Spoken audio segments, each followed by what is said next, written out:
सूत्रों पर चर्चा कर रहे हैं।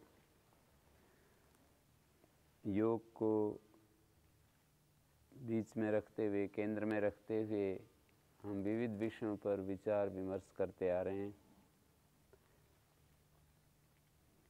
हमारा चित्त निरंतर संसार का, अपना, दूसरों का, ईश्वर का, अतीन्द्रिय चीज़ों के बारे में भी और जो इंद्रियों की पहुंच के भीतर हैं उनके बारे में भी जानता रहता है और उनसे उपयोग लेता है, उनसे अपने जीवन को धन्य करता है। ये सब चलता रहता है, सुख लेता है, दुख लेता है।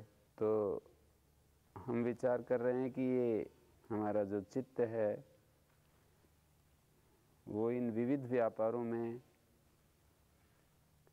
क्यों अपने आप को इन्वॉल्व किया हुआ है, किस लिए अपने आप को इन सब चीज़ों में डाला हुआ है।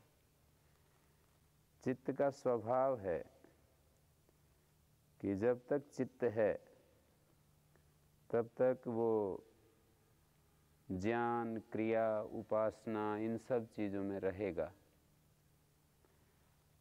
या तो वो कुछ चीज़ें जानेगा, कुछ कर्म करेगा और किसी चीज़ की उपासना करेगा। हमने एक दिन चर्चा की थी ज्ञान, कर्म, उपासना के बारे में कि ये जो तीन शब्द हैं, ज्ञान का मतलब है किसी चीज़ को जानना, जानने का साधन। जानने के साधन में भी ज्ञान शब्द का प्रयोग होता है और उस साधन के द्वारा जो कुछ हमें उपलब्ध होता है उसको भी ज्ञान शब्द से कहा जाता है। जैसे मेरे पास जानने का साधन, जानने की शक्ति है तो मैं आप लोगों को देख पा रहा हूँ, मैं किसी चीज़ को समझ पा रहा हूँ और उस ज्ञान शक्ति के द्वारा जो मुझे उपलब्ध होता है, जो चीज़ मुझे प्राप्त होती है उसको भी ज्ञान कहते हैं। तो एक स्थापना है कि कभी भी हमारा चित्त ज्ञान, कर्म और उपासना से रिक्त नहीं होता। किसी न किसी ज्ञान में होता है, कोई न कोई कर्म करता है और किसी न किसी चीज़ की उपासना वो करता ही रहता है। या तो शुद्ध ज्ञान की स्थिति में रहता है, शुद्ध ज्ञान को प्राप्त करता है, या फिर वो अशुद्ध ज्ञान में भी रहता है। इसी तरह से शुद्ध कर्म करता है या फिर अशुद्ध कर्म भी करता रहता है। शुद्ध उपासना की स्थिति में रहता है या फिर वो अशुद्ध उपासना में भी रहता है। ये दोनों चीज़ें चलती रहती हैं, शुद्ध और अशुद्ध, और एक क्षण के लिए भी खाली नहीं रहता। थोड़ा सा ये बहुत ही विचारणीय विषय है, सूक्ष्म विषय भी है कि ये कैसी ये बात है कि कभी भी ज्ञान, कर्म और उपासना से खाली नहीं होता है। ऐसा क्यों कहा जाता है? कल भी ये बात आई थी कि रात और दिन 24 घंटा एक क्षण भी वो स्थिति नहीं जाती है कि हम कुछ न कुछ नहीं जान रहे, नया नया अनुभव नहीं ले रहे। हर क्षण नया नया अनुभव ले रहे हैं, हर क्षण। जैसे मैं आपको देख रहा हूँ तो आप मेरे ज्ञान में आए हुए हैं, आप मेरे ज्ञान के विषय बने हुए हैं। मेरी इंद्रियाँ, मेरा मन आप लोगों को देख रहा है। किसी दूसरी चीज़ को देखता हूँ, मैं पुस्तक को देख रहा हूँ तो इस समय ज्ञान का विषय पुस्तक बनी हुई है।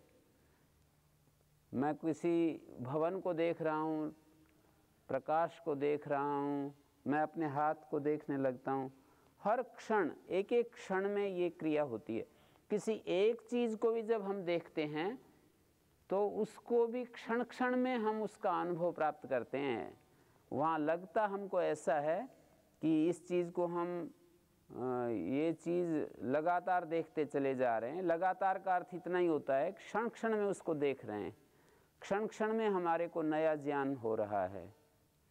और एक व्यक्ति को हमने देखा और फिर दूसरे व्यक्ति को देखा और उससे फिर उसी व्यक्ति को देखा, फिर बारी बारी से हम जैसे टीवी पर कभी कभी देखते हैं ना, कोई सीरियल चल रहा होता है तो किसी एक व्यक्ति को दिखाते हैं, तत्काल दूसरे व्यक्ति को दिखाते हैं, फिर पहले व्यक्ति को दिखाते हैं, फिर दूसरे व्यक्ति को दिखाते हैं।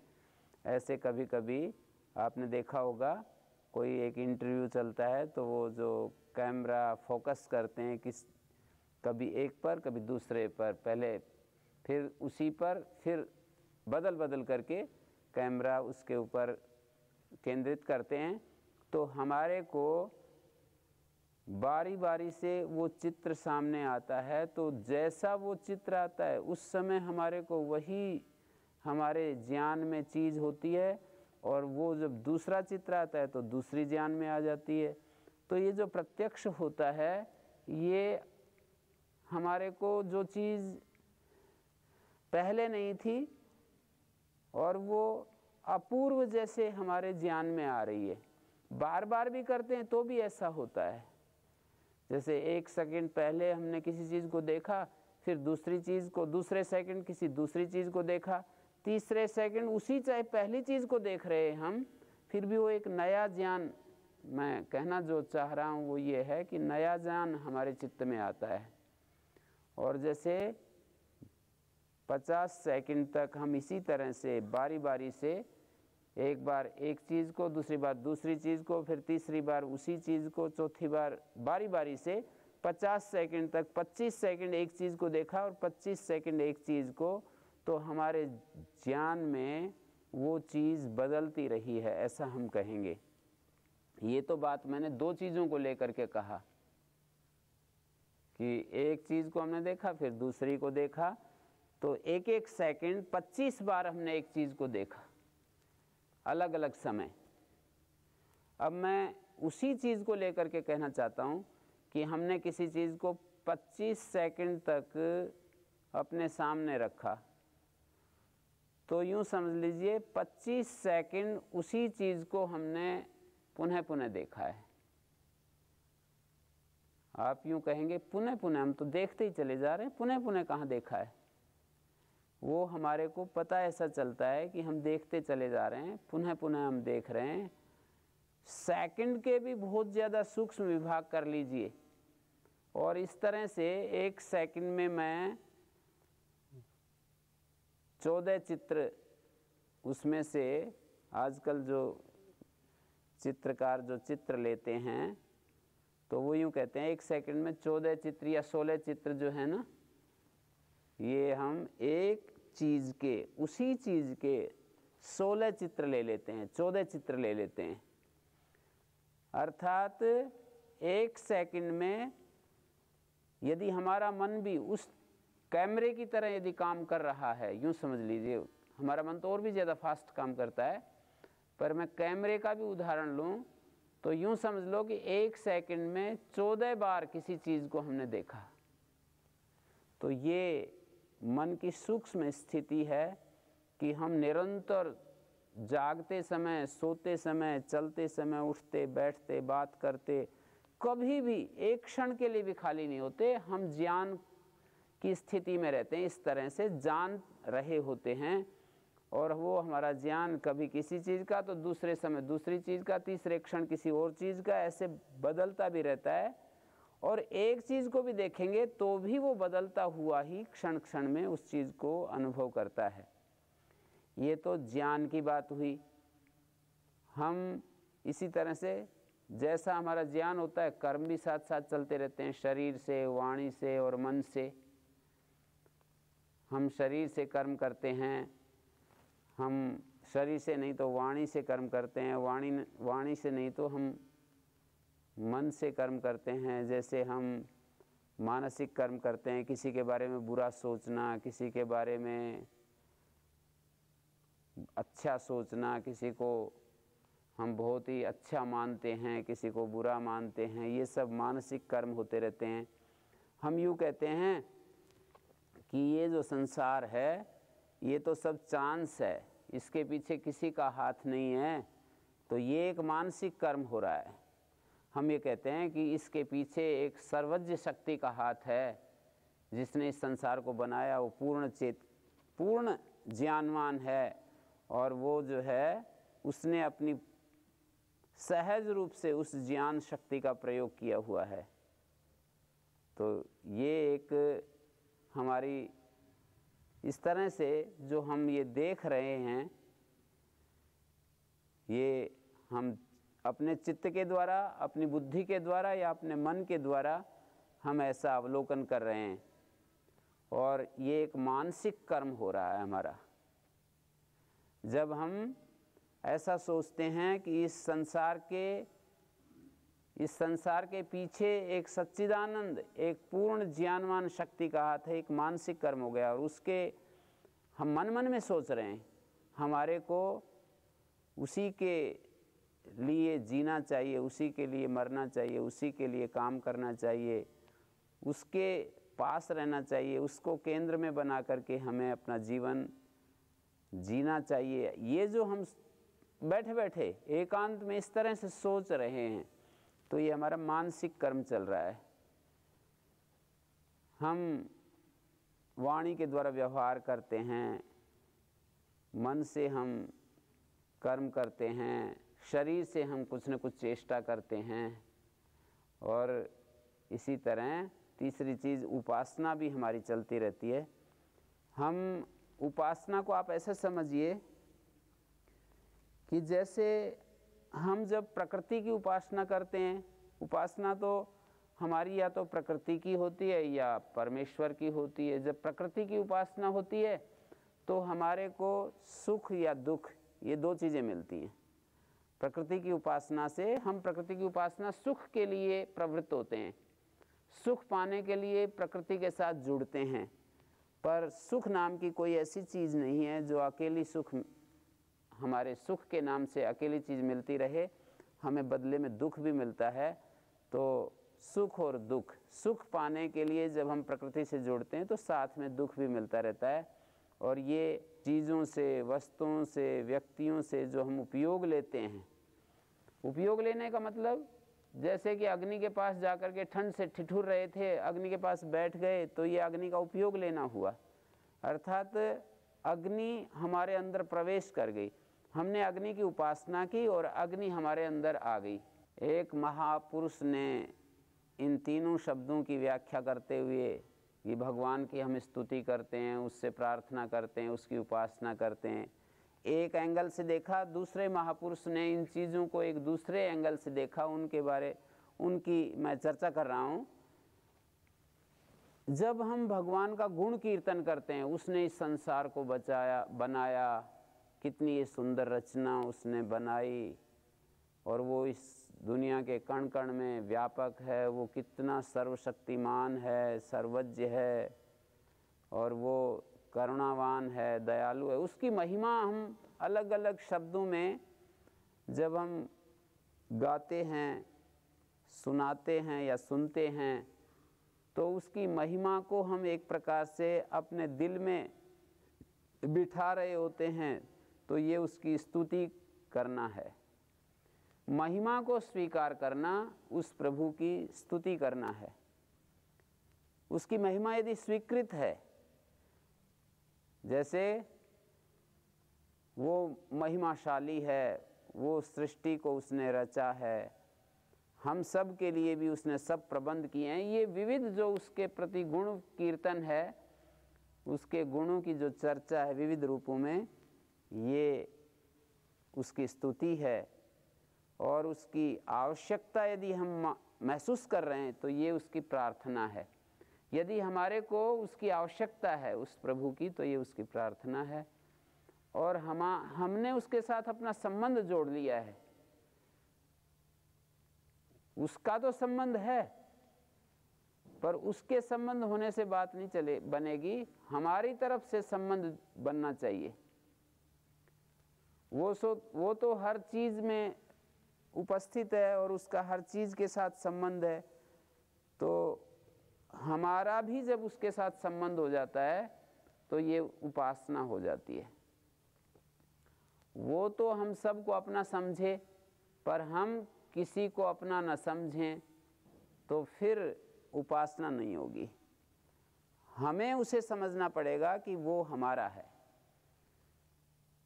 तो ये यूँ समझिए कि इस संबंध में उपासना छिपी हुई है।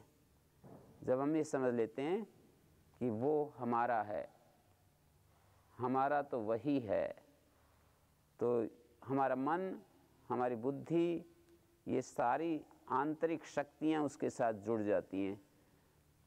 ये शब्दों से बोलना नहीं है कि हम केवल शब्दों से रट रहे हैं और इससे हमारी उपासना पूर्ण हो गई।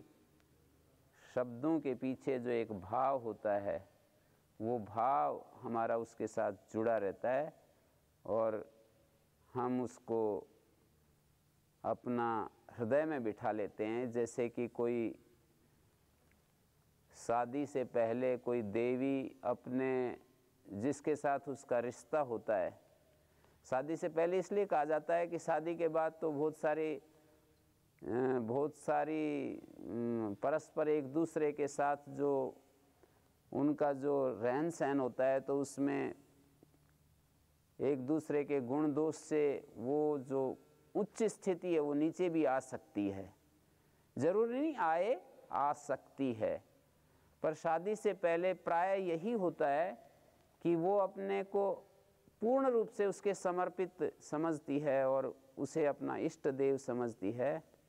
तो इसी तरह से जो अपने हृदय का ईश्वर, हृदयेश्वर, जिस हमारे हृदय और हमारे प्राण और हमारे मन की सारी वृत्तियां जिसके ऊपर केंद्रित हैं, ऐसा यदि हम अपने अंदर महसूस करते हैं कि वही है हमारा इस दुनिया में, और ऐसा क्षण क्षण में हमारा भाव उसके साथ जुड़ा हुआ है, तो हम उपासना की स्थिति में होते हैं।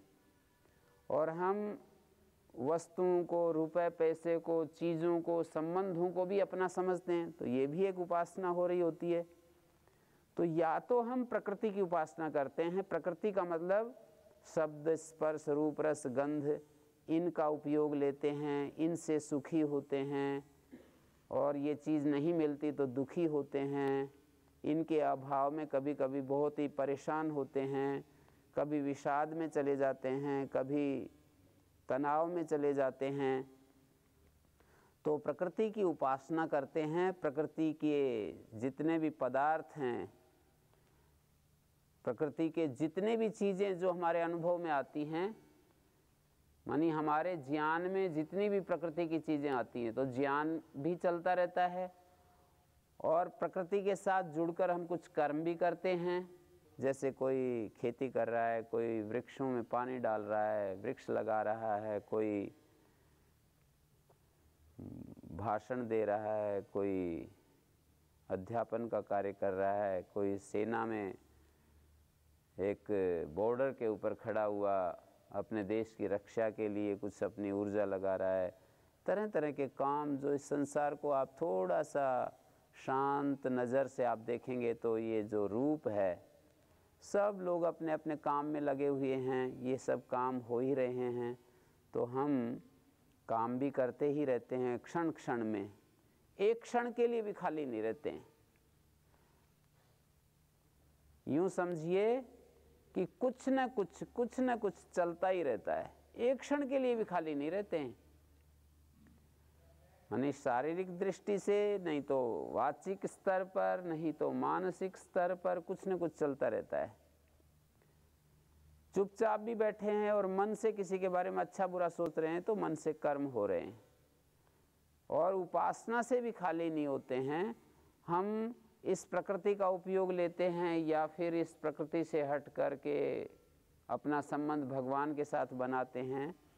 उपासना का एक विद्वान अर्थ करते हैं, उपासना का मतलब है किसी चीज़ का उपयोग लेना। तो आप ये कहेंगे कि उपयोग कैसे लें? जैसे कि आपको विद्या चाहिए और आप मेरे पास बैठते हैं, तो आप मेरी उपासना कर रहे हैं। यूँ समझो कि आप मेरा उपयोग ले रहे हैं। मेरे पास जो है उसको आप ग्रहण कर रहे हैं, उसको प्राप्त कर रहे हैं और उससे अपने आप को सुखी कर, अपने आप को आनंदित कर रहे हैं। आप गर्मी के समय कूलर का उपयोग लेते हैं तो कूलर की उपासना होती है, और ठंड के समय हीटर का उपयोग लेते हैं तो हीटर की उपासना करते हैं। और इसी तरह से भूख के समय जब आप भोजन के समीप होते हैं तो भोजन की उपासना कर रहे होते हैं। प्यास के समय जब पानी आपके हाथ में होता है तो पानी की उपासना कर रहे होते हैं। इसी तरह से आप दुखी होते हैं और संसार की समस्याओं में उलझ जाते हैं तो उस समय एक ऐसी शक्ति के को स्मरण करते हैं और उसके साथ अपने मन और अपनी बुद्धि को जोड़ते हैं, तो उस समय उस सच्चिदानंद की उपासना करते हैं। तो ये उपासना निरंतर चलने वाला एक प्रोसेस है।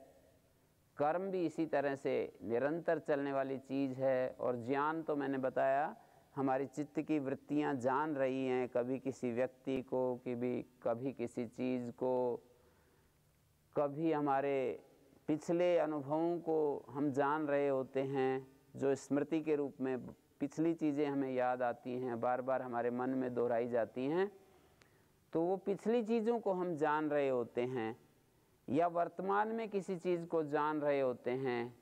वो ज्ञान हमारा, ये एक अलग बात है कि वो ज्ञान शुद्ध है या अशुद्ध है, ठीक है या गलत है, पर हम जैसा हमारे पास योग्यता है, सामर्थ्य है, जैसे हमारे रुचियां हमने बनाई हैं उसके अनुसार हम चीज़ों को देखते हैं कि ये चीज़ें मेरे जीवन के लिए सुखदायी हैं, दुखदायी हैं, और ये सब चलता रहता है।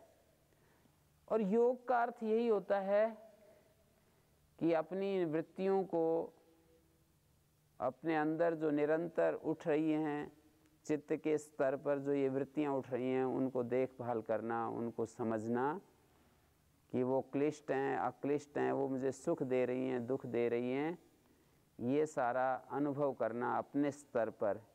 ये नहीं कि मैं आपको बताऊं या मैं आपको ये कहूं कि आप जो है, आपकी वृत्तियां जो है क्लिष्ट वृत्तियां हैं, इनको बदलो, इनको अक्लिष्ट वृत्तियों के रूप में परिवर्तित करो।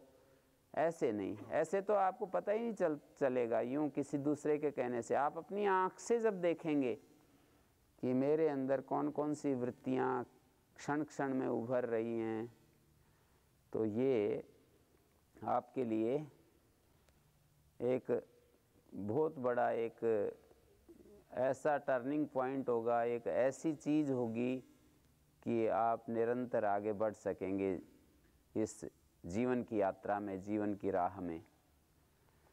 तो मैंने संक्षेप से 3 बातें कही कि हम जान रहे हैं कुछ न कुछ, किसी वस्तु को जान रहे हैं, किसी व्यक्ति को जान रहे हैं, या पिछले अनुभवों को जान रहे हैं, या नया जान रहे हैं, पुराना जान रहे हैं, कुछ न कुछ जान रहे हैं।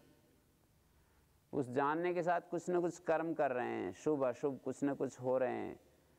हमारे किसी को हम दान दे रहे हैं, किसी से ले रहे हैं, किसी को कष्ट दे रहे हैं, किसी के कष्ट मिटा रहे हैं, किसी को आश्वासन दे रहे हैं, किसी को ठग रहे हैं। अब ये सारा हमारे को देखना है कि हम ज्ञान भी कर रहे हैं और कर्म भी कर रहे हैं और हम उपासना भी कर रहे हैं, तो ये चीज़ें हमारी शुद्ध ज्ञान में बदल जाएं, हमारे कर्म शुद्ध कर्म में बदल जाएं।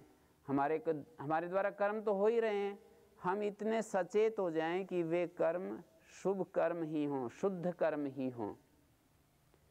हम उपासना तो करेंगे, यदि हम ध्यान नहीं देंगे तो उपासना तो होगी, पर वो उपासना जो है अननोविंगली हम जो है वो प्रकृति के उपासक बने रहेंगे। और प्रकृति में जो चीज़ है, प्रकृति में सुख है, प्रकृति में दुख है, मोह है, इसका उदाहरण दिया जाता है। प्रकृति में ये तीनों चीज़ें हैं, जैसे कि एक योद्धा है, वो जब अपने देश के लिए काम कर रहा है तो ये बहुत ही वो सुख दे रहा है लोगों को, दूसरों के लिए वही दुखदायक हो जाता है, किसी के लिए वो मोहजनक हो सकता है।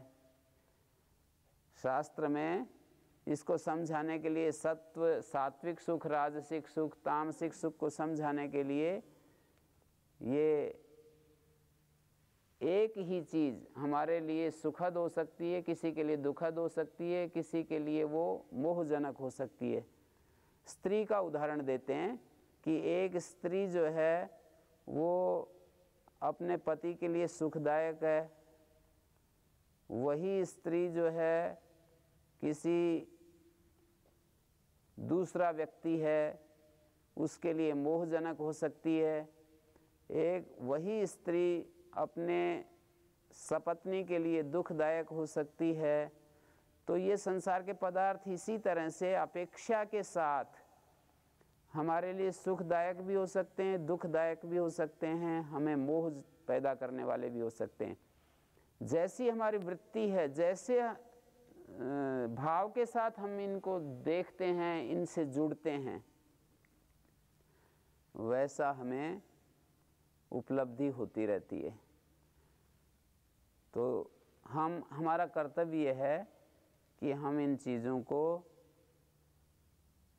हमेशा, जो हमारे चित्त में ज्ञान का प्रवाह चल रहा है उसको शुद्ध करें। अर्थात हम अक्लिष्ट जो हमारा ज्ञान है वो हम निरंतर बनाए रख सकें, और हमारे जो कर्म हैं वो शुद्ध हो सकें। शुद्ध कर्म वे होते हैं जिनमें अपेक्षाएं नहीं होती हैं। शुद्ध कर्म वो होते हैं जो हमारे लिए बंधन पैदा नहीं करते। हमें फिर हमारे मन के ऊपर, कर्म की शुद्धि यही है कि वो बंधक न बने।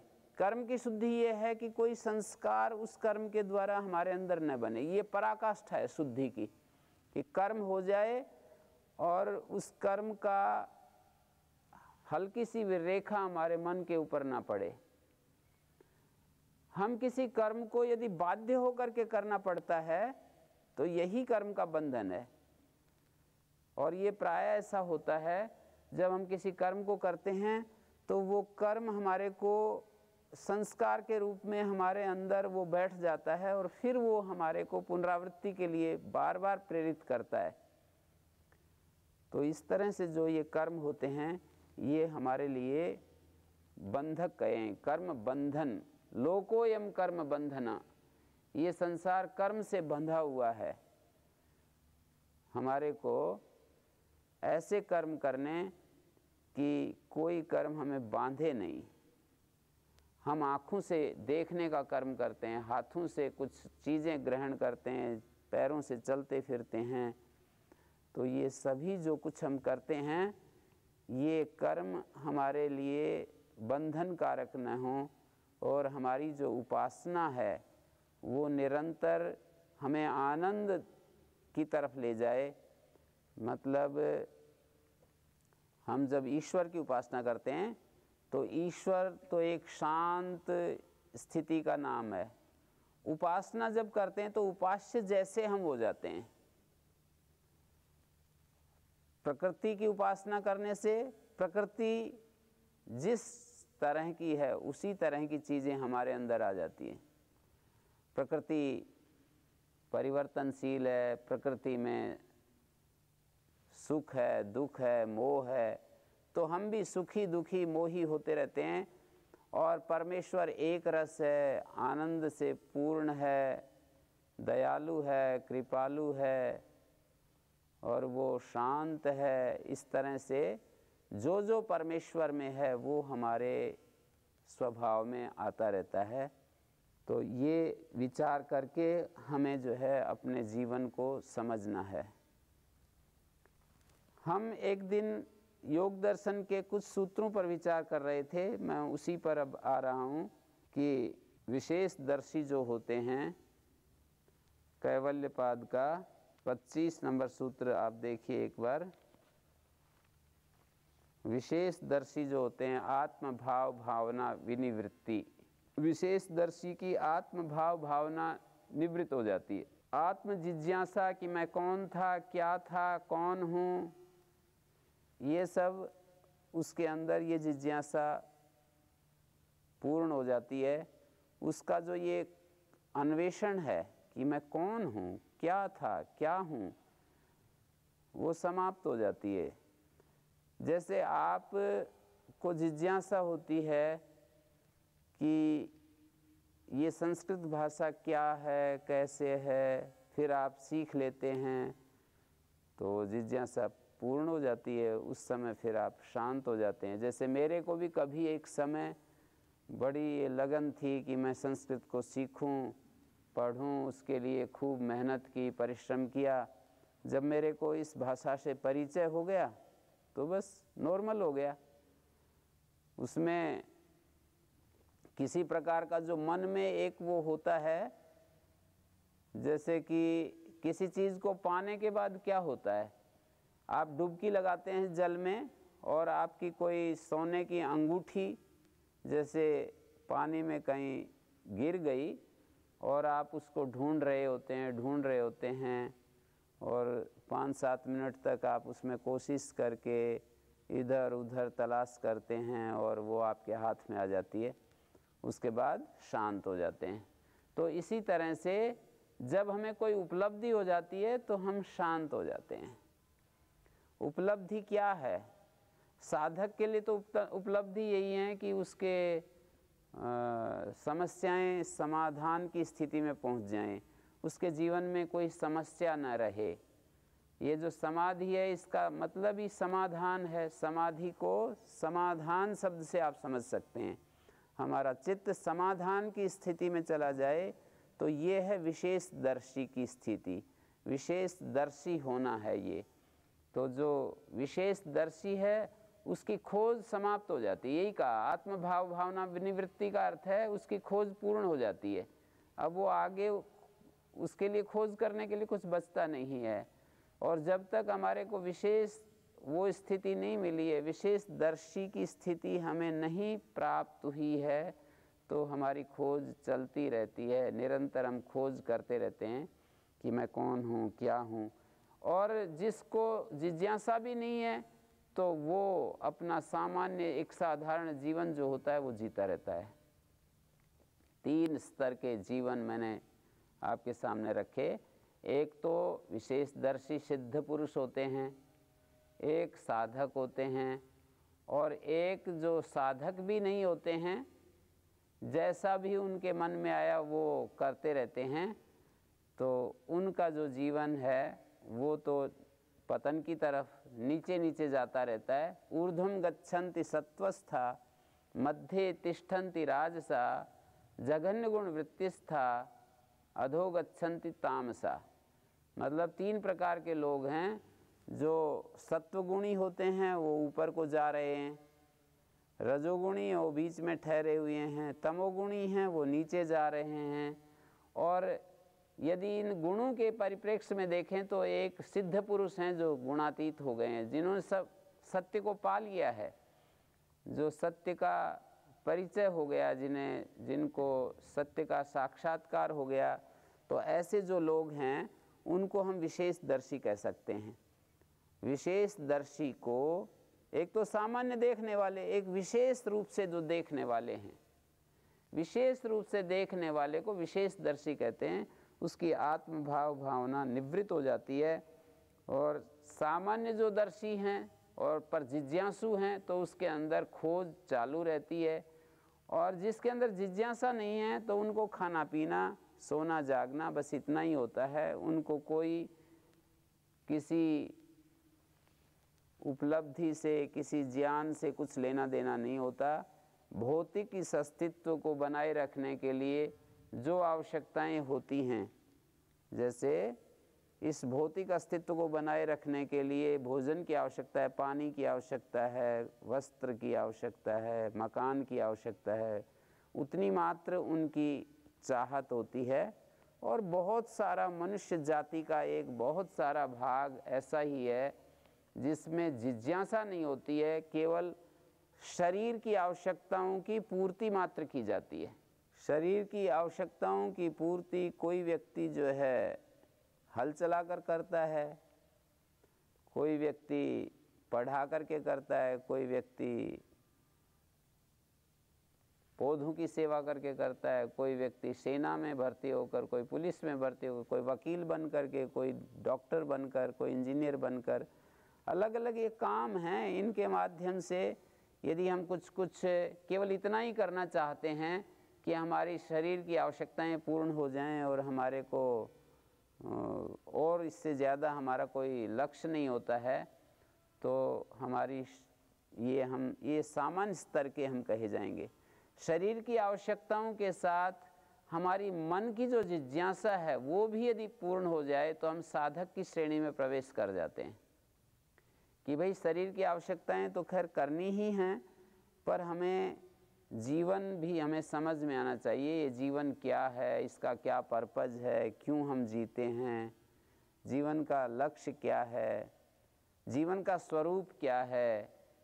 तो ये चीज़ें भी, और मैं किस तरह से अपना जीवन जीऊँ कि मैं हमेशा आनंद में रहूँ, हमेशा मैं दूसरों की मदद कर सकूं, कुछ मेरे अंदर कुछ ऐसी अद्भुत चीज़ें आ रही हैं कि मैं दूसरों के सामने रख सकूं और शेयर कर सकूं अपने साथियों के साथ। इस तरह से कुछ भाव आते हैं तो वो साधक की श्रेणी में आ जाते हैं। जो लोग केवल मात्र आवश्यकताओं से जुड़े हुए हैं, शरीर की आवश्यकताओं से जुड़े हुए हैं और शरीर के सुखों से जुड़े हुए हैं, वे उनको हम कहते हैं भोगी। और जो लोग इतना भी नहीं करते हैं, शरीर की आवश्यकताओं को पूर्ण करने के लिए गलत रास्ते अपनाते हैं, उनको भोगी भी क्या कहें, उनको हम कहते हैं कि ये मनुष्य जीवन से गिर गए हैं सर्वथा।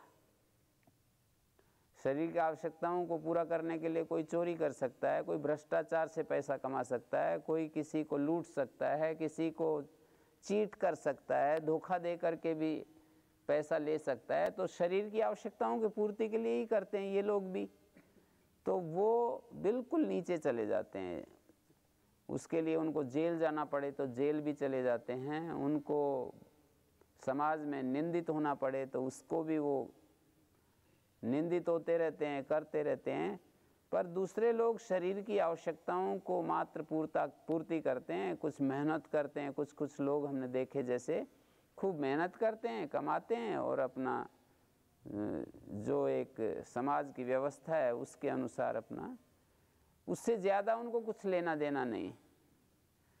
तो वो भी एक, उनकी भी श्रेणी भोग के अंतर्गत ही आती है। इससे ज़्यादा उनको कुछ लेना देना नहीं, बस वो खाते पीते सो जाते हैं और कुछ कार्य करते हैं जिससे कि उन्हें पैसा मिले और वे अपने शरीर के लिए उन चीज़ों को खरीद सकें, जुटा सकें जो उन्हें ज़रूरत है। और ये साधक जो लोग होते हैं ये अपने क्लेशों को देखते हैं, अपने मन को समझते हैं, अपनी वृत्तियों को देखते हैं, अपने संबंधों को समझते हैं, ये संबंध क्या चीज़ हैं, और इन संबंधों को निभाते हुए निर्लिप्त रहना चाहते हैं, इन संबंधों में फंसना नहीं चाहते हैं। ये साधक जो लोग होते हैं ये इस तरह से अपने सामने टारगेट बनाते हैं कि भाई शरीर को तो छोड़ना नहीं, शरीर का त्याग नहीं करना, पर शास्त्र ये तो जीवन की तीसरी नहीं है, अंतिम चीज़ नहीं है, मुझे और भी इस जीवन के साथ जुड़ी हुई चीज़ें समझनी है, देखनी है। तो ऐसे लोगों को साधक कहते हैं।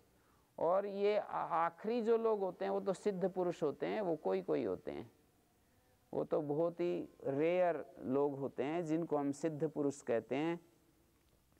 उन सिद्ध पुरुषों की पहचान ये होती है, एक दिन मेरे से किसी ने प्रश्न किया था कि हम कैसे जाने कि ये तेरे लिए सच्चा गुरु, सच्चा मार्गदर्शक, सच्चा जो है ये तेरे लिए, तेरे जीवन का मंगल इसके साथ ही छुपा हुआ है, तेरे जीवन का जो शुभ है वो इसके साथ जुड़ करके विकसित होगा, कैसे समझें। तो ये तो स्पष्ट बात है, यदि हमारी प्यास वास्तव में जीवन को विकसित करने की है, जीवन को सुंदर बनाने की प्यास है, तो ऐसे जो मार्गदर्शक हैं वो हमारे जीवन के लिए यथार्थ में हमारी मदद कर सकते हैं, जिनके पास बैठने से हमारे को हमारी इच्छाओं पर रोक लगता है, हमारी इच्छाएं चेंज हो जाती हैं उसके पास आने से। मनुष्य की इच्छाएं जो हैं, एक एक इच्छा उदय होती रहती है, पर ऐसे गुरुजनों के पास जाने से हमारी इच्छाएं चेंज हो जाती हैं, हमारी चाहत बदल जाती हैं, हमारी दृष्टि बदल जाती है, हमारी दृष्टि में जो है भोगों में वितृष्णा होती है, भोगों में दोष दिखाई देते हैं, और हम सहज शांति को धारण कर लेते हैं। हमारे मन में एक सहज विरक्ति आ जाती है, प्रयास साध्य विरक्ति नहीं, एक सहज विरक्ति आ जाती है। एक प्रयास साध्य विरक्ति होती है, कोशिश करते हैं बार बार, पर वो तो यथार्थ में असली रूप में वो विरक्ति नहीं है, क्योंकि हमने कुछ शब्द सुने कहीं से और हम उनको अपने ऊपर आरोपित करना चाहते हैं, अपने ऊपर थोपना चाहते हैं, अभी अंदर से स्वीकृत नहीं हुआ है। उन चीज़ों को हम अपने जीवन में चरितार्थ करना चाहते हैं, पर वे चीज़ें अभी हमें ठीक ढंग से हमें प्राप्त नहीं हुई हैं और एक संघर्ष से हम गुजर रहे हैं। तो यदि हम ऐसे महान पुरुषों के सानिध्य में रहते हैं तो हमारे को उनकी उपासना से जो उनके पास है वो हमारे पास आने लगता है। उपासना की बात चल रही थी कि हम उन महापुरुषों के पास नहीं रहते तो किन्हीं के पास रहते ही हैं, किसी समाज में रहते ही हैं, किन्हीं लोगों के बीच में रहते ही हैं, और उनके पास जो होता है उसकी उपासना चालू हो जाती है। ये उपासना तो होनी ही है, यदि हम नहीं करेंगे तो भी उपासना होगी। माने जिन चीज़ों की महिमा हमारे मन में बैठ गई, जिन चीज़ों की महिमा बैठ गई है, जिन चीज़ों की महिमा हमने अनुभव की है, अब उसकी उपासना तो होगी ही। महिमा यदि धन की, भोगों की, ऐश्वर्य की हमारे मन में इन सब चीज़ों की महिमा है तो इन्हीं चीज़ों की उपासना होगी। महिमा यदि सत्य की, महिमा यदि शांति की, पवित्रता की, करुणा की, दया की, पूर्णता की, निर्भयता की, स्वाधीनता की, इन सब चीज़ों की यदि महिमा है हमारे मन में, तो उसका परिणाम ये होगा कि हमारी उपासना भी वैसी होगी। वैसे ही गुरुजन तलाश करेंगे, ऐसे लोगों के पास रहना चाहेंगे। ये गुरुजन एक गाइड का काम करते हैं, हमारा जो जीवन की राह में जो ये भटकन है उसको बचाते हैं। यदि हम अनकंडीशनल रूप से उनके चरणों में चले जाते हैं तो वे लोग हमारे को मार्गदर्शन करते हैं और वे हमें राह दिखाते हैं, हमारे को सही आपत्ति रहित मार्ग से, विपत्ति और आपत्ति रहित मार्ग से हमें आगे पहुंचा देते हैं, और हमारा जीवन उलझनों से बच जाता है।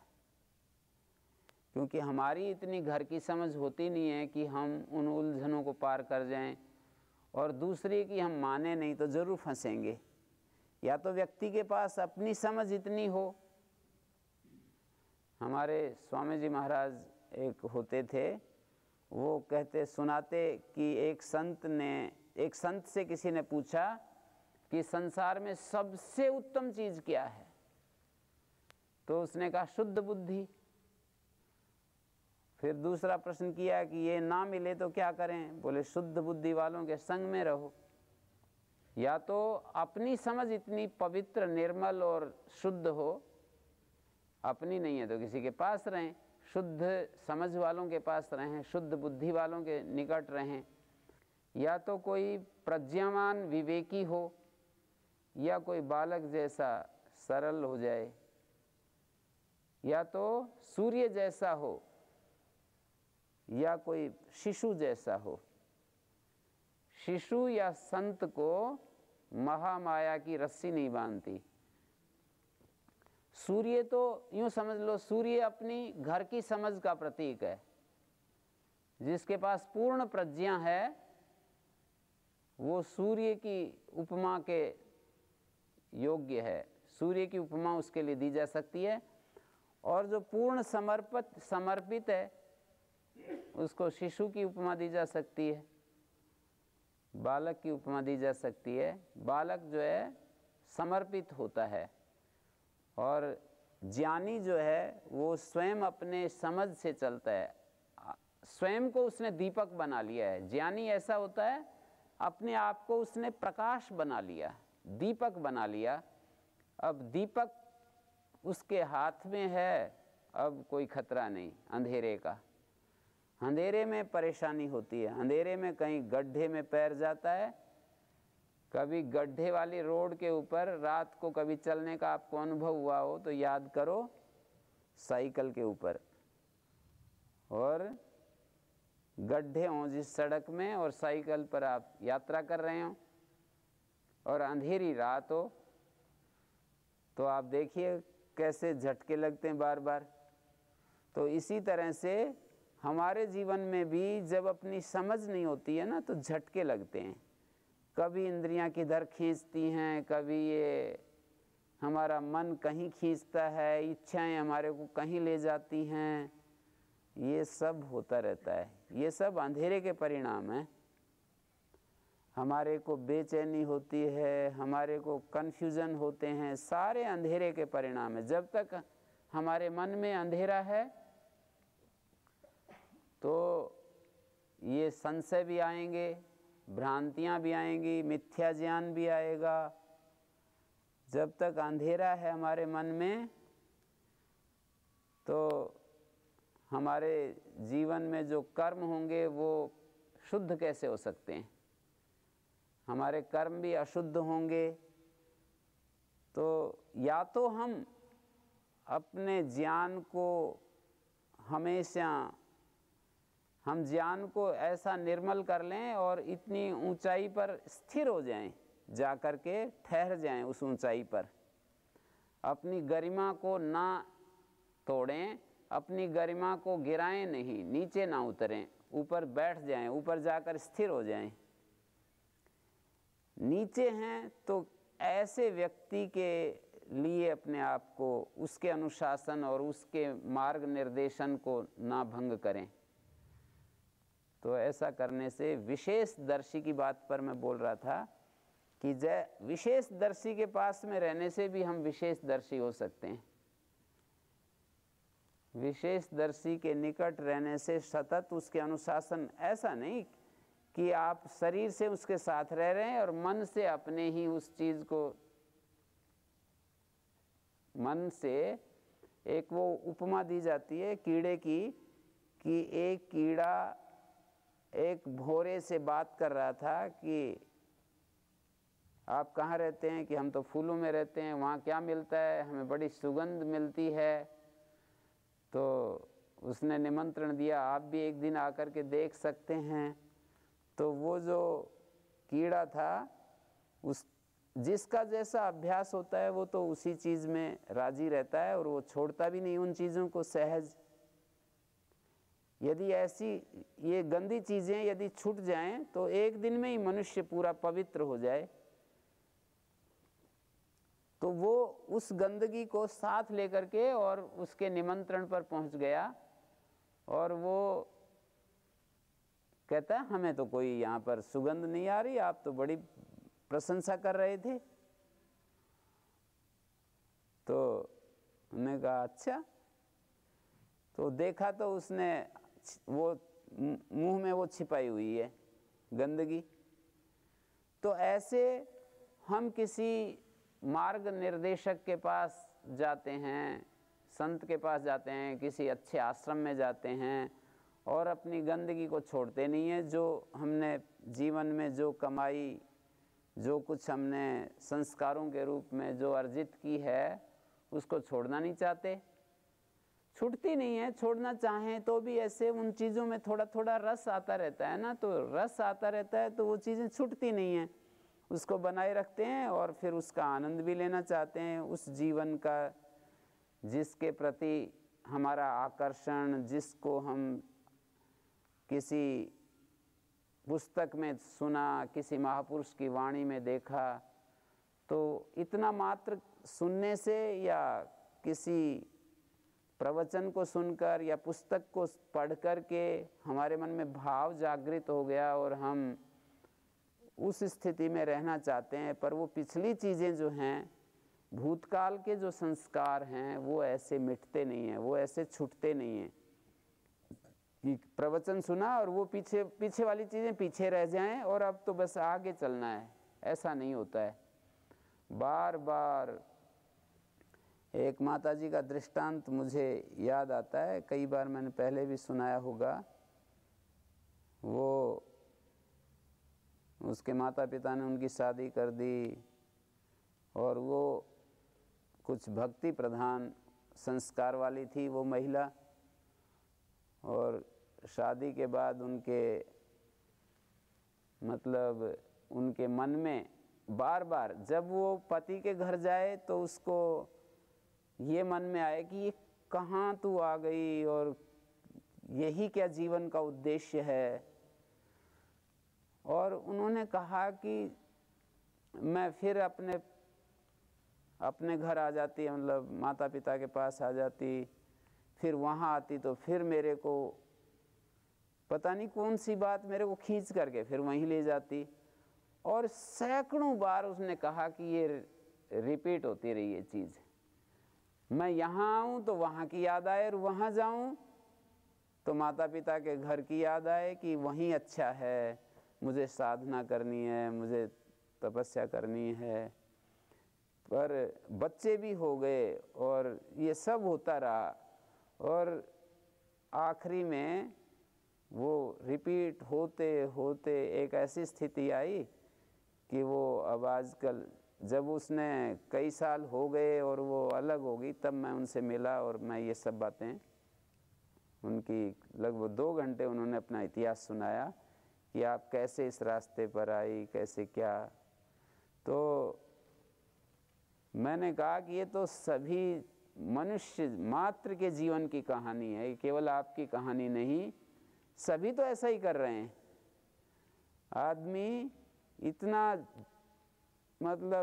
उसकी इतनी पिटाई होती रहती है, इतना उसको दुख मिलता रहता है, इतना प्रतिकूलताएं आती रहती हैं, फिर भी वो उसी में पता नहीं एक रस सा लेता रहता है। उस दुखपूर्ण स्थिति में भी एक आनंद लेता रहता है और अपने जीवन को चलाता रहता है। तो विशेषदर्शी होते हैं एक, दूसरे लोग होते हैं विशेषदर्शी बन की चाह रखने वाले। मानी जो विशेष, जैसे कि एक व्याकरण पढ़े हुए हैं, संस्कृत जानने वाले, एक संस्कृत जानने की इच्छा रखते हैं, और तीसरे ऐसे लोग होते हैं जिनको कोई इच्छा नहीं है। तो ऐसे आप विभाग करके देख सकते हो। एक विशेषदर्शी हो गए, एक ऐसे होते हैं जो विशेषदर्शी बनने की इच्छा रखते हैं, उनको चाह है ऐसी कि हम विशेषदर्शी बन जाएं।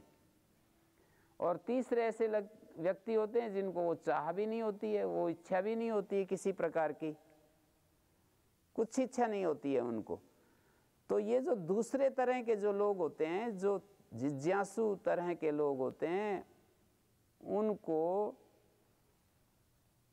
जब सत्संग होता है, जब उनको कोई ऐसी चर्चा होती है तो उनको बड़ा रोमांच होता है, उनको आँखों में आंसू आने लगते हैं। तो ये चीज़ें दर्शाती हैं कि बीज हैं। जैसे वर्षा में सूखी हुई धरती जैसे हरी हो जाती है, इसी तरह से जब ऐसे प्रसंग आते हैं तो उनके जीवन में वे चीज़ें प्रकट होने लगती हैं। तो इसका मतलब है कि है बीज, और बीज हैं तो फिर हमारे को वो चीज़ भी मिल सकती है, बशर्ते है कि उसके लिए हम अब अपने आप को तैयार कर लें। विशेषदर्शी को हट जाती है। तदा विवेक निम्नम कैवल्य प्राग भारम चित्तम। उस समय विवेक के रास्ते से कैवल्याभिमुख प्राग भार का मतलब होता है और, की ओर। जैसे बोलते हैं टूवर्ड्स कैवल्य, अंग्रेजी में बोलें तो यूं कहेंगे कैवल्य की तरफ चलने लगता है वो, और विवेक के रास्ते से। जैसे पानी जो है नीची जगह की तरफ बहता है, तो विवेक निम्नम, उनका जो बहाव है, उनके चित्त का जो बहना है वो विवेक मार्ग से कैवल्य की ओर बहना शुरू हो जाता है। तदा, तब, कब उस साधक का चित्त उस समय विवेक के द्वारा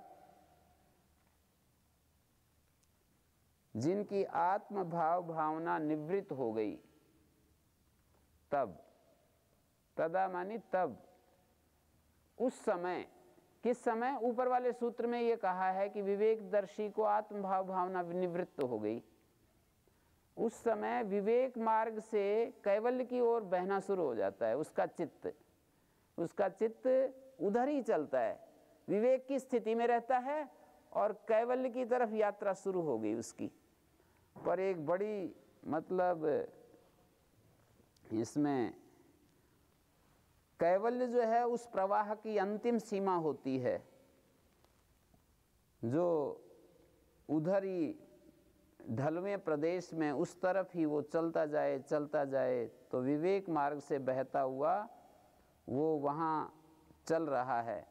पर अगले सूत्र में एक बड़ी मतलब एक मनोवैज्ञानिक चीज को प्रस्तुत किया जा रहा है, तच्छिद्रेषु प्रत्यांतराणि संस्कारेभ्यः। तच्छिद्रेषु, उस विवेक छिद्रों के बीच में दूसरे संस्कार भी बीच बीच में आते रहते हैं। ये मैं अभी माता जी की कहानी, किसी महिला की, किसी साधिका की कहानी सुना रहा था कि वो एक बार विवेक आता है, दूसरी बार फिर वे संसार, एक बार विवेक या स्मरण आता है, दूसरी बार संसार। और आप अपने को भी देख सकते हो, दूसरे की अपनी कहानी आदमी सामने रखे तो और भी ज्यादा अच्छा समझ में आता है। तच्छिद्रेषु मानी उस विवेक छिद्रों के बीच में प्रत्यांतराणि संस्कार, पहले वाले संस्कारों से दूसरे प्रत्यय आ जाते हैं, अविवेक प्रत्यय आ जाते हैं। प्रत्यय का मतलब चित्त वृत्तियां, अविवेक जो हमारा चित्त की जो अविवेक की स्थिति है वो आती रहती है। प्रत्यांतर का मतलब दूसरे प्रत्यय, अविवेक प्रत्यय आते रहते हैं। तो ऐसे मत समझ लेना कि अब हमारे अंदर ये तो बहुत ही आगे की स्थिति है कि जिसको आत्म भाव भावना हट गई, विशेष दर्शी हो गया है और विवेक के मार्ग से जिसका चित्त गमन कर रहा है उसके भी चित्त में अविवेक प्रत्यय आ जाते हैं, ऐसे कह रहे हैं। तच्छिद्रेषु प्रत्यांतराणि संस्कारेभ्यः, इन संस्कारों से विवेक ख्याति में यदि चित्त विवेक मार्ग संचारी भी हो तो भी पुराने संस्कारों का जब तक पूर्ण क्षय नहीं हुआ है, संस्कार जो शेष रहते हैं वो बीच बीच में उठते रहते हैं। और हानम एषाम क्लेशवद उक्तम, इनका त्याग कैसे किया जाता है? क्लेशों के त्याग की तरह ही इन संस्कारों का भी त्याग किया जाता है।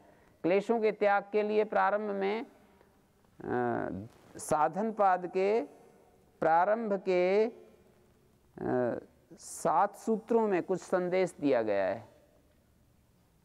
तप, स्वाध्याय, ईश्वर प्रणिधानानि क्रिया योगा, समाधि भावनार्थस, क्लेश तनुकरणार्थश्च, अविद्या क्षेत्रम, अविद्या स्मिता राग द्वेषाभिनिवेशा पंच क्लेशा, अविद्या क्षेत्रम उत्तरेषाम प्रसुप्त तनु विच्छिन्नोदाहरणाम, और दृग् दर्शन शक्त्यो एकात्मतैव अस्मिता, सुखानुशयी रागा दुखानुशयी द्वेष, स्वरस्वाहि विदुषोपि तथा रूढ़ो विनिवेश। इन सब सूत्रों में पहले सूत्र में कहा कि भाई तप, स्वाध्याय और ईश्वर प्रणिधान की स्थिति में रहना चाहिए, इससे हमारे क्लेश कम होंगे और समाधि की तरफ हमारे चित्त की एकाग्रता संपादित होगी। फिर क्लेशों का स्वरूप दिखाया कि अविद्या, अस्मिता आदि 5 क्लेश होते हैं।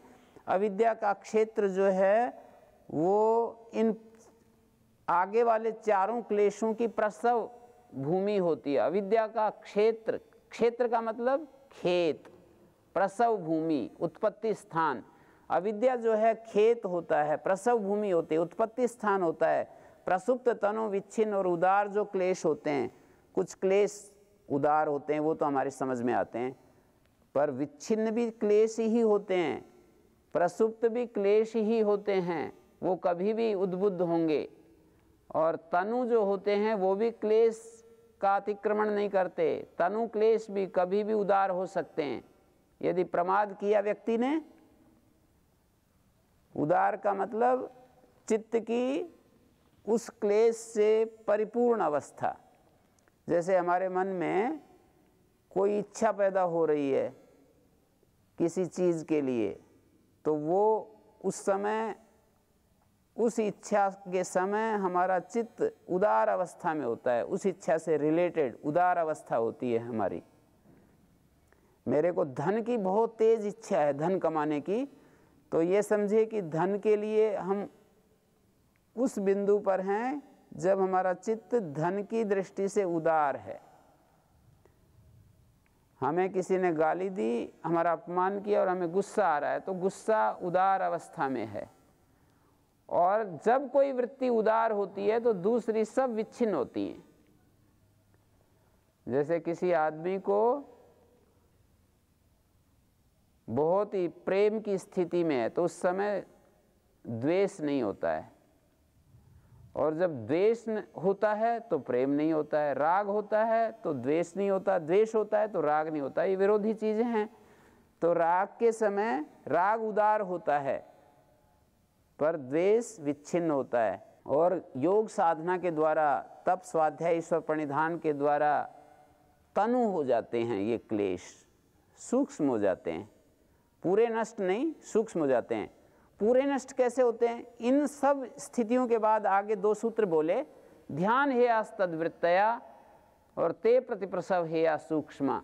इन 2 सूत्रों के द्वारा पूर्ण क्लेशों के समाप्त करने की प्रक्रिया बताई कि ध्यान के द्वारा उनकी सूक्ष्म वृत्तियां, क्लेशों का स्थूल रूप, उनका सूक्ष्म रूप और सर्वथा नाश, ये 3 स्टेज बता दी। तो क्रिया योग के द्वारा स्थूल क्लेश नियंत्रित होंगे, स्थूल, और ध्यान हेयास्तद्वृत्तया, ध्यान के द्वारा, हे का मतलब त्याज्य, त्यागने योग्य होते हैं क्लेश, तद्वृत्तया, क्लेशों की सूक्ष्म वृत्तियां, और ते प्रतिप्रसव हेया सूक्ष्मा, जो क्लेशों का जो सूक्ष्म बचा हुआ रूप है, अत्यंत जो संस्कार रूप में जो बचा हुआ भाग है, वो भी प्रतिप्रसव के द्वारा, चित्त के पूर्ण विलय के द्वारा, कारण में लीनता को प्रतिप्रसव कहते हैं, मूल कारण में पहुंचा देना।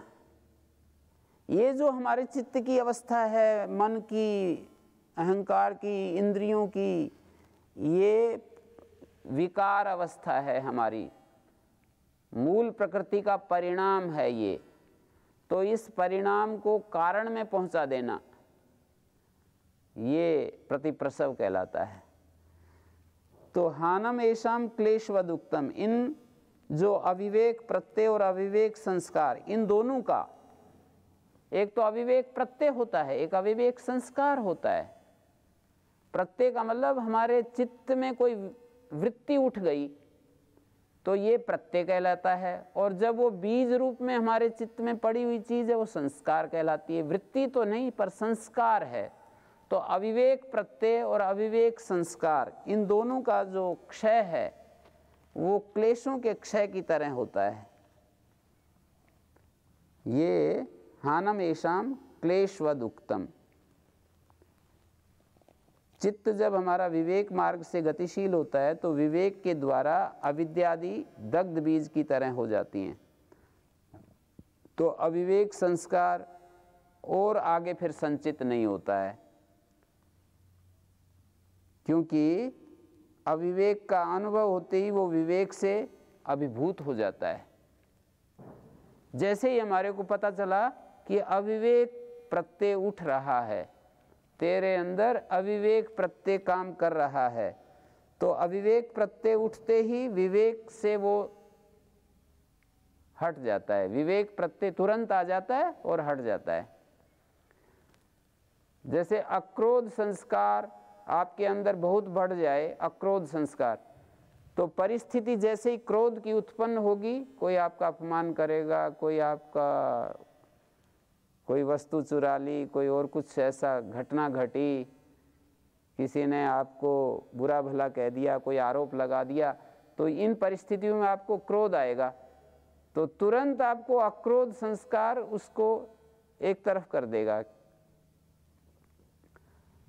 जैसे ही अविवेक प्रत्यय आपके उसका अनुभव आपको होगा तो वो विवेक से अभिभूत हो जाएगा। ये वहाँ पर कहा है दूसरे पाद के 26 नंबर सूत्र को देखो।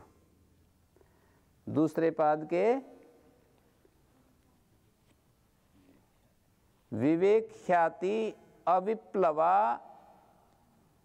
हानोपाया। विप्लव रहित जो विवेक ख्याति है वो हान का उपाय है। ये विप्लव रहित है। विवेक ख्याति सविप्लव होती है, एक तो विप्लव सहित होती है, एक विप्लव रहित होती है। जैसे आपको बोध हो गया कि मैं शरीर नहीं हूँ, मैं आत्मा हूँ। ये बोध किसी भी परिस्थिति में, किसी भी समय, देश, काल, हर वक्त ये बोध आपको बना रहे कि मैं आत्मा हूँ, मैं शरीर नहीं हूँ, मेरा जो स्वरूप है वो आत्मा है।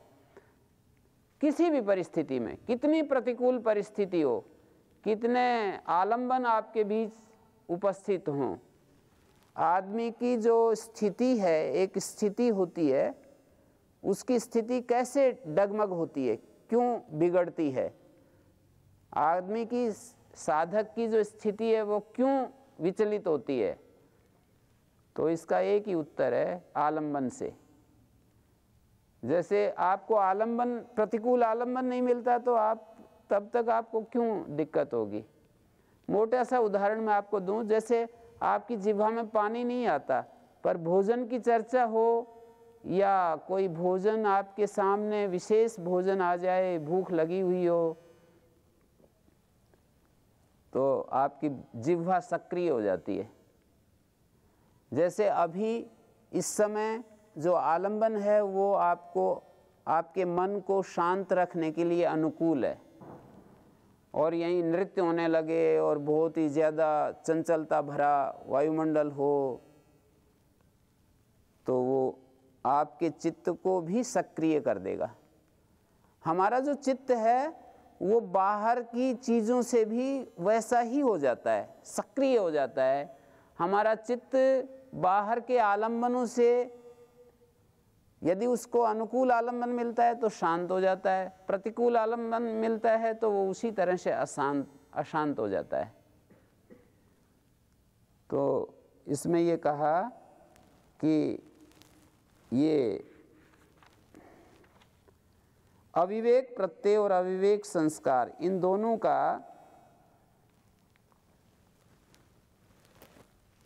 का नाश होने पर ही जो व्युत्थान संस्कार होते हैं, सम्यक नाश होने पर ही व्युत्थान के जो संस्कार हैं वो विनिवृत्त होते हैं, वो हटते हैं।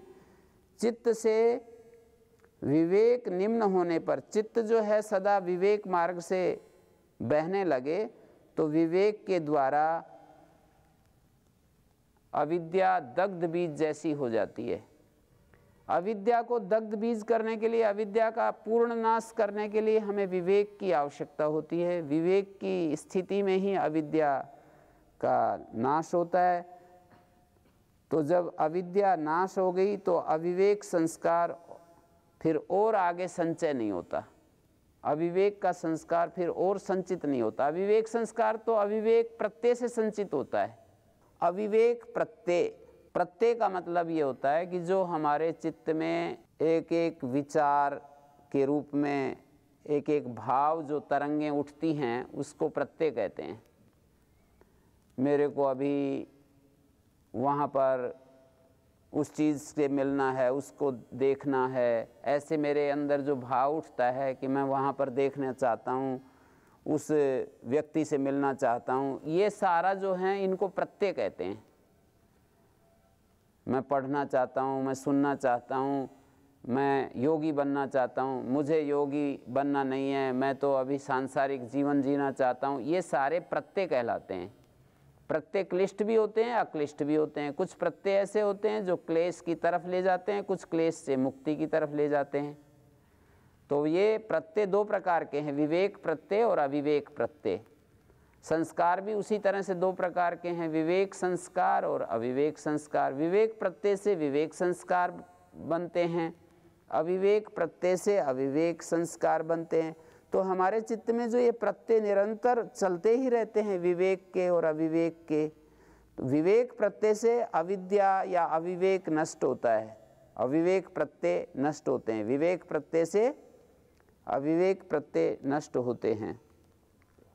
तो आप ऐसा समझिए कि अविवेक संस्कार, जब अविवेक समाप्त हो गया तो फिर और संचय नहीं होता, क्योंकि अविवेक का अनुभव होते ही, जैसे ही अविवेक सामने आया और विवेक ख्याति उपस्थित हो जाती है, विप्लव रहित विवेक ख्याति सामने आ जाती है और अविवेक को सिर नहीं उठाने देती, अविवेक का सिर काट देती है ये विवेक ख्याति। जैसे कोई सिर उठाए और तुरंत उसका काट दिया जाए तो वो फिर और कहाँ से उठेगी।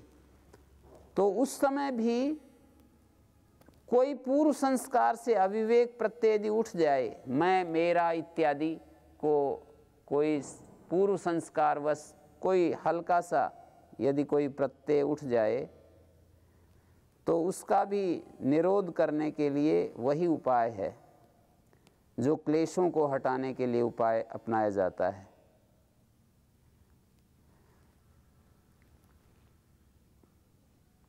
ज्ञान के संस्कार से जो अज्ञान संस्कार, अविवेक संस्कार जो है दग्ध बीज होता है। प्रांत भूमि जो प्रज्ञा है, तस्य सप्तधा प्रांत भूमि प्रज्ञा, प्रांत भूमि प्रज्ञा से हमारे को अविवेक का पूर्ण क्षय होता जाता है। प्रांत भूमि प्रज्ञा को ही ज्ञान संस्कार कहते हैं। प्रांत भूमि प्रज्ञा का मतलब अंतिम कोटि की जो प्रज्ञा है, अंतिम प्रज्ञा, उसको ज्ञान संस्कार कहते हैं। ये सारी चीज़ें हम देखते चले आ रहे हैं। आगे बतलाया, तद प्रसंख्याने भी अकुशीद सर्वथा विवेख्याते धर्म मेघा समाधि। प्रसंख्यान में भी जब योगी, प्रसंख्यान में भी योगी जब अकुशीद हो जाता है, अकुशीद का मतलब है विरक्त, विरागी मुक्त हो जाता है। प्रसंख्यान में भी, विवेक ज्ञान में भी योगी जब अकुशीद हो जाता है, उससे भी कुछ नहीं चाहता, विराग मुक्त हो जाता। कुशीद का अर्थ होता है ब्याज, और अकुशीद का मतलब हो गया प्रसंख्यान से भी जब कुछ नहीं चाहिए, प्रसंख्यान से भी कुछ नहीं लेना। प्रसंख्यान का मतलब विवेक ख्याति, ज्ञान, ज्ञान की स्थिति को प्रसंख्यान कहते हैं। सर्वथा विवेक ख्याति, अब शुद्ध विवेक ख्याति है उसके पास, तो इसको धर्म में एक समाधि कहा है। प्रसंख्यान या विवेक ज्ञान में भी जब कोई योगी विराग मुक्त हो गया तो सर्वथा विवेक ख्याति होने से उसको धर्म में एक समाधि प्राप्त हो जाती है। धर्म ही जिस समाधि में वर्षा के रूप में होता रहे, धर्म मेघ, धर्म की ही वर्षा होती रहे, शुद्ध धर्म की वर्षा हो रही है, तो ये धर्म मेघ समाधि। ततः क्लेश कर्म निवृत्ति ही, और उस धर्म में एक समाधि को प्राप्त करने पर, ऐसी उच्च स्थिति पाने पर क्लेश और कर्म ये दोनों हट जाते हैं। तथा क्लेश कर्म निवृत्ति। क्लेश तो आपको बता ही दिए, अविद्या अस्मिता आदि क्लेश हट जाते हैं। कर्म का मतलब जो हमारे शुभ और अशुभ कर्म होते हैं, कहीं राग युक्त, कहीं द्वेष युक्त, कहीं मोह से युक्त, ये सब कर्म हट जाते हैं। क्लेश और कर्म हट जाते हैं, इसका मतलब है कर्म का मतलब सकाम कर्म हट जाते हैं। कर्म का मतलब हमारे कृष्ण कर्म हट जाते हैं, शुक्ल कर्म हट जाते हैं, मिश्रित कर्म हट जाते हैं।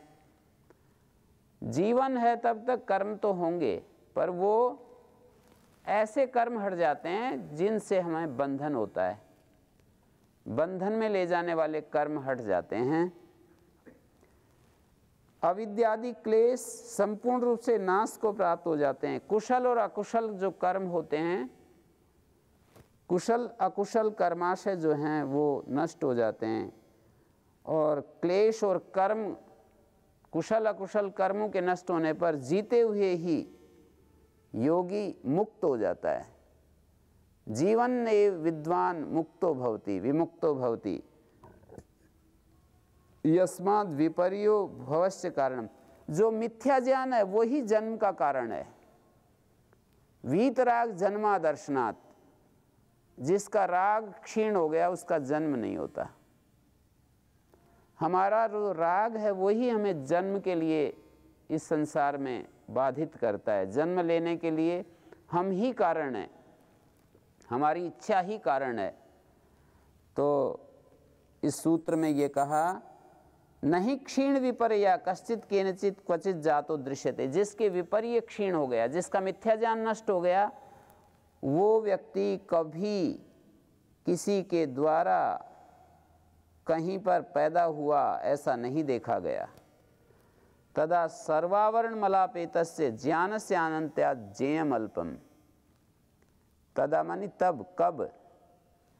जब क्लेश और कर्म निवृत्त हो गए, तब सर्वावरण मलापेत, संपूर्ण आवरण मल क्षीण हो गए। जितने भी चित्त के ऊपर जो आवरण चढ़े हुए थे वो सब नष्ट हो गए। ज्ञान से अनंतात, इतना ज्ञान हो जाता है कि उस योगी का, उस साधक का जो चित्त है वो ज्ञान से लबालब भरा रहता है। और उसके सामने जो जानने योग्य चीज़ हैं वो इतनी स्वल्प सी होती है। जैसे एक सामान्य स्थिति का मैं चर्चा करूं, हमारे पास जो ज्ञान की मात्रा है वो तो बहुत थोड़ी है। जैसे एक सामान्य टॉर्च जैसी हो और जानने के लिए पूरा संसार हो, तो टॉर्च से कितना सा जाना जाएगा? थोड़ी सी ज़मीन, थोड़ी सी जगह, थोड़ा सा स्थान जान सकते हैं। एक छोटा सा दीपक हो तो हम कितना सा जानेंगे?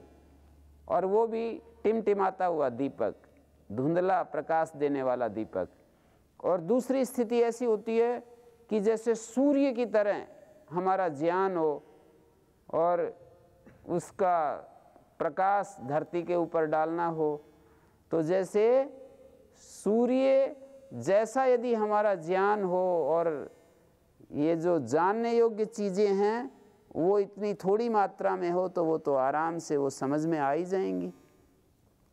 तो इस सूत्र में ये बतलाया, सर्वावरण मलापेतस्य, संपूर्ण आवरण मल जब हट गए तो ज्ञान अनंत हो गया। तो ज्ञ बिल्कुल थोड़ा सा रहता है। सामान्य स्थिति में ज्ञान थोड़ा होता है, ज्ञ बहुत ज़्यादा होता है। योगी के लिए ज्ञान बहुत ज़्यादा है, उसके पास बहुत ज़्यादा ज्ञान है। और जो ज्ञ है वो बहुत स्वल्प है, बहुत थोड़ा है। तो ये स्थिति बताई। और इसके बाद कहा कि ततः कृतार्थानाम परिणाम क्रम समाप्तिर गुणानाम। उस स्थिति में ये जो गुण हैं ये कृतार्थ हो गए। कृतार्थ का मतलब होता है, सामान्य स्थिति में कृतार्थ का मतलब भाई मैं तो कृतार्थ हो गया, मानी सफल प्रयोजन हो गया। गुणों का कृतार्थता क्या है? गुणों का जो काम था वो पूरा हो गया।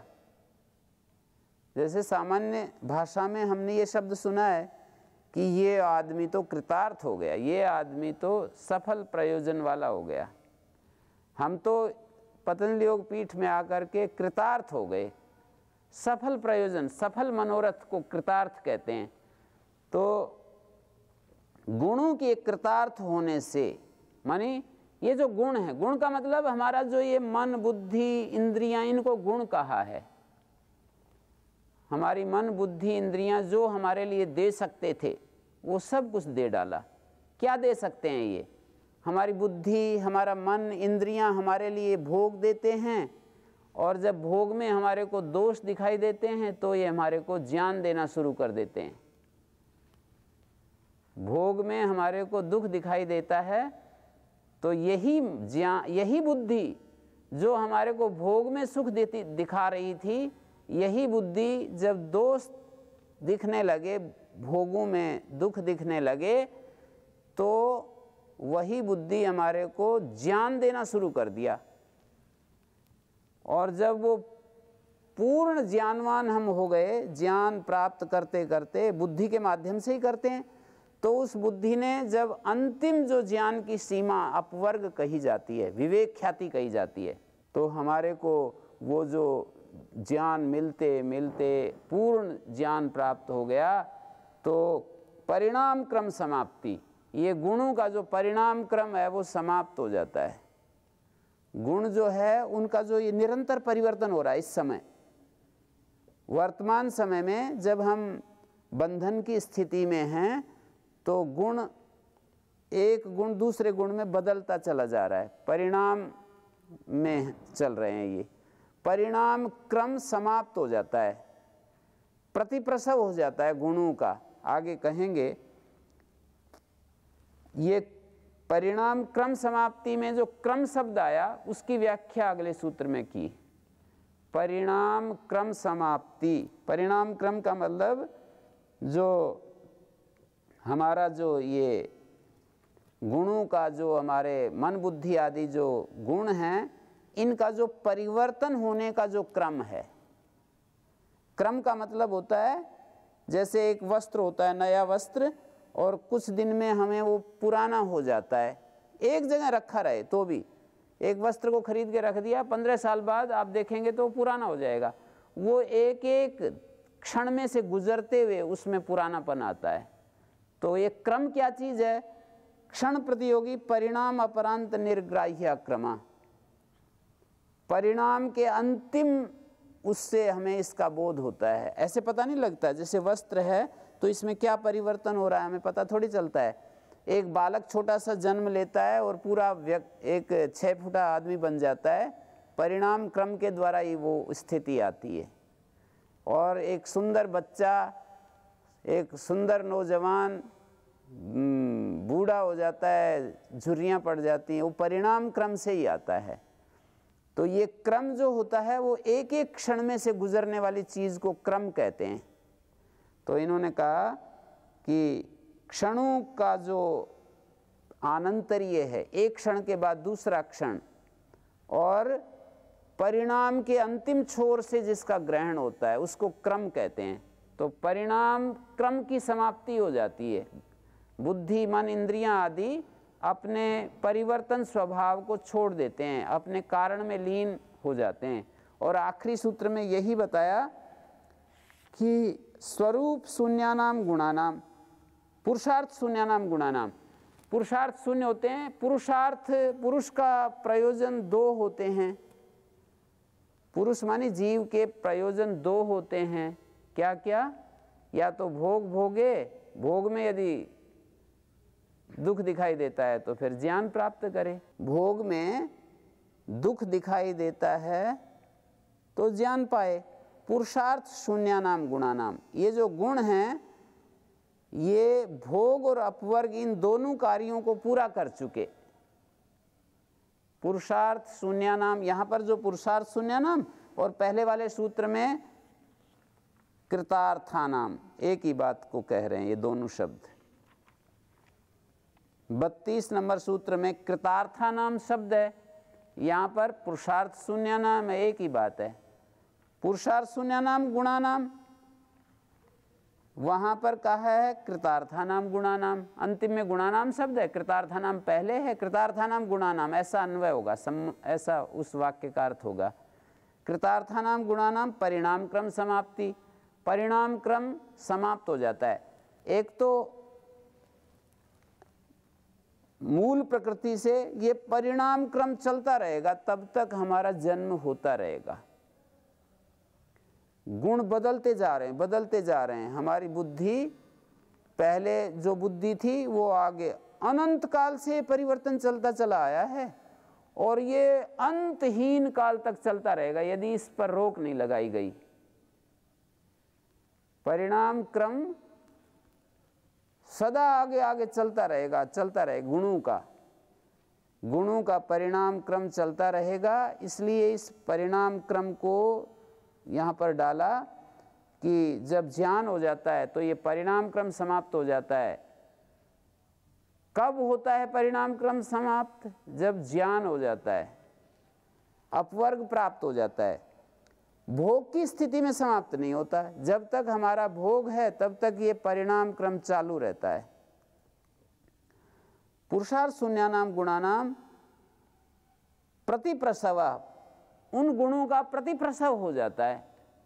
वहां तो बताया था परिणाम क्रम समाप्त हो जाता है, अब कहते हैं प्रतिप्रसव हो जाता है। वो गुण अपने लीन हो जाते हैं कारण में, और जो पुरुष है, चिति शक्ति है, अर्थात जो चेतन तत्व है, वो अपने स्वरूप में ठहर जाता है। स्वरूप प्रतिष्ठा का मतलब अपने स्वरूप में ठहर जाता है। अभी अपने स्वरूप में नहीं ठहरा हुआ है, अभी तो गुणों के स्वरूप में ठहरा हुआ है। अभी जैसे गुणों का क्रम है वैसे चल रहा है। तो ये कह करके इस दर्शन को इन्होंने पूरा किया कि पुरुष अपने स्वरूप में ठहर जाता है। यही कैवल्य की स्थिति है। हम अकेले हो जाते हैं। अभी अकेले नहीं हैं, अभी तो गुणों के साथ हैं, बुद्धि के साथ हैं, बुद्धि में आए हुए विचारों के साथ हैं, वृत्तियों के साथ हैं। तो फिर हम अकेले शांत स्वरूप में हो जाते हैं। ओम शांति शांति शांति।